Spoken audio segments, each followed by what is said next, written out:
Good morning. क्या हाल है आप लोगों के? उम्मीद है सब खैरियत से होंगे। आज हम बहुत ही कॉमन से टॉपिक के बारे में बात करेंगे, जो चेहरे पर जो कील मुहासे हो जाते हैं, जिसको पिंपल्स कहते हैं, और मेडिकल में जिसको एक्नीज कहते हैं, उसके बारे में आज हम आपको बताएंगे कि इसकी वजूहात क्या है, कॉजेज़ क्या हैं इसके, और कौन कौन सी होम्योपैथी में ऐसी दवाएं हैं जो पिंपल्स के लिए या एक्नीज के लिए इफ़ेक्टिव होती हैं। मैं हूं डॉक्टर जवाहर और आप देख रहे हैं डॉक्टर जवाहर है होम्योपैथी।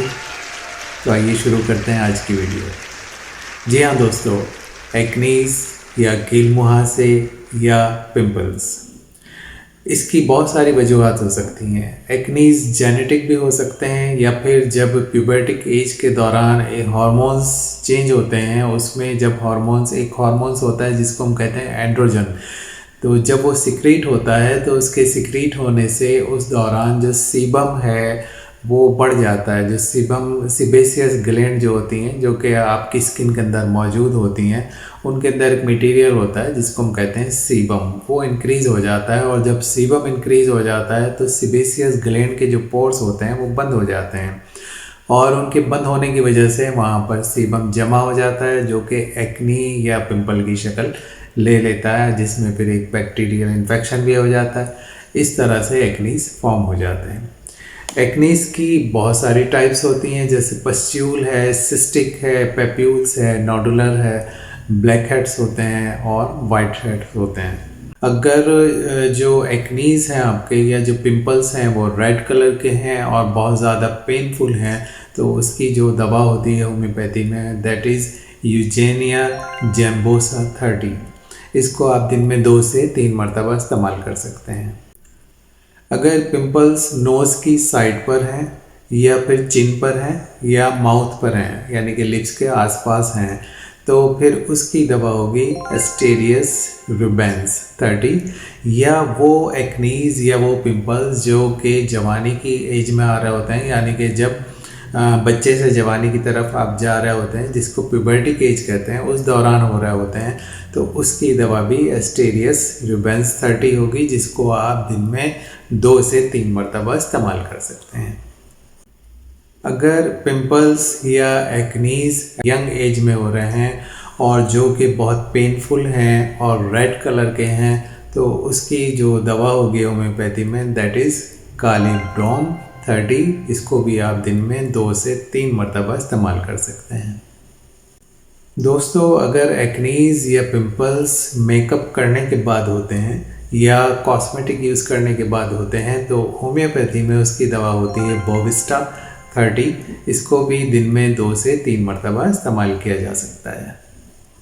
अगर फेस पर पस्ट्यूल्स हो रहे हैं, यानी कि ऐसे एक्नीज या ऐसे पिंपल्स हो रहे हैं जिसके अंदर पस है और जो कि बहुत ज़्यादा पेनफुल हो रहे हैं, तो होम्योपैथी में उसकी दवा होती है हिपरसल्फ 30, जिसको दिन में 2 से 3 मरतबा यूज़ किया जा सकता है। अगर ऐसे पस्ट्यूल्स हैं या ऐसे एक्नीज हैं जो कि बहुत पेनफुल है और उनके साथ साथ चेहरे पर स्वेटिंग भी बहुत ज़्यादा हो रही है, तो फिर उसकी होम्योपैथी में जो दवा होती है, दैट इज़ मर्क्सोल 30। इसको भी दिन में 2 से 3 मरतबा इस्तेमाल किया जा सकता है।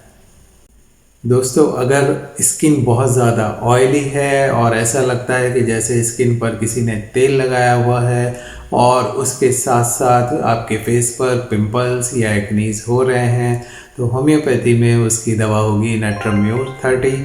इसको भी दिन में 2 से 3 मरतबा इस्तेमाल कर सकते हैं।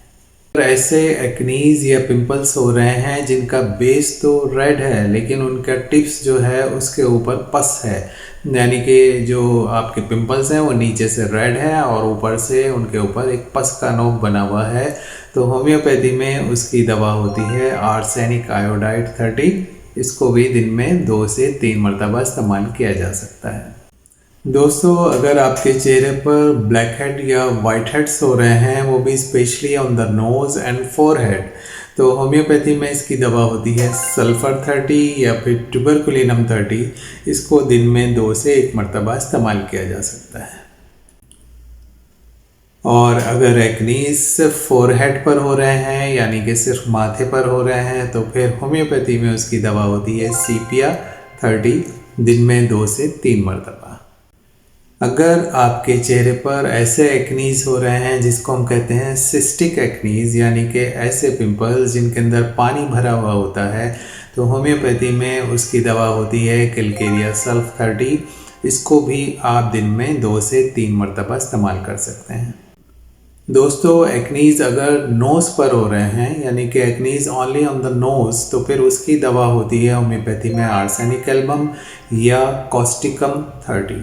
इसको भी दिन में 2 से 3 मरतबा इस्तेमाल कर सकते हैं। अगर आपके चेहरे पर ऐसे पिंपल्स या एक्नीज हो रहे हैं जिनमें बहुत ज़्यादा ईचिंग होती है, यानी कि ख़ारिश होती है और खुजाने के बाद उनसे ब्लीडिंग शुरू हो जाती है, तो होम्योपैथी में उसकी दवा होती है मर्कसोल 30।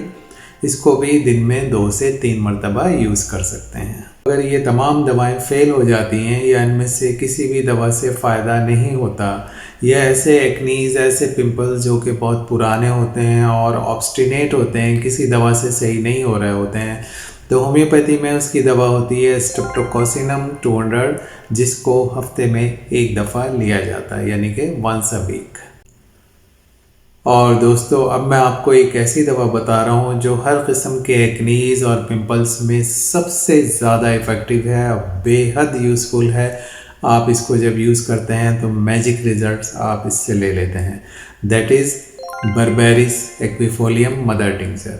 जी हाँ, इसके 10 ड्रॉप्स पानी में डालकर सुबह, दोपहर, शाम, यानी कि थ्राइस अ डे, दिन में 3 मरतबा इस्तेमाल किया जा सकता है। बर्बेरिस एक्विफोलियम एक्नीज के स्कार्स को रिमूव करने के लिए भी बेस्ट मेडिसिन है। और मेरा जो अपना क्लिनिकल एक्सपीरियंस है इसके साथ, वो ये है कि जैसे ही आपकी स्किन के ऊपर, चेहरे के ऊपर कोई पिंपल या एक्नीज अपीयर होता है, तो आप बर्बेरिस एक्विफोलियम का मदर टिंक्चर किसी भी कॉटन बड्स पर लीजिए, कॉटन पर लीजिए और उसको उस जगह पर जहाँ पर वो एक्नी या पिंपल है वहाँ पर लगा दीजिए और थोड़ी देर लगा के रखें, 2-3 मिनट। आप देखेंगे विदिन 2 और 3 मिनट्स वो एक्नी या पिंपल डिसअपीयर हो जाएगा और बिल्कुल ठीक हो जाएगा।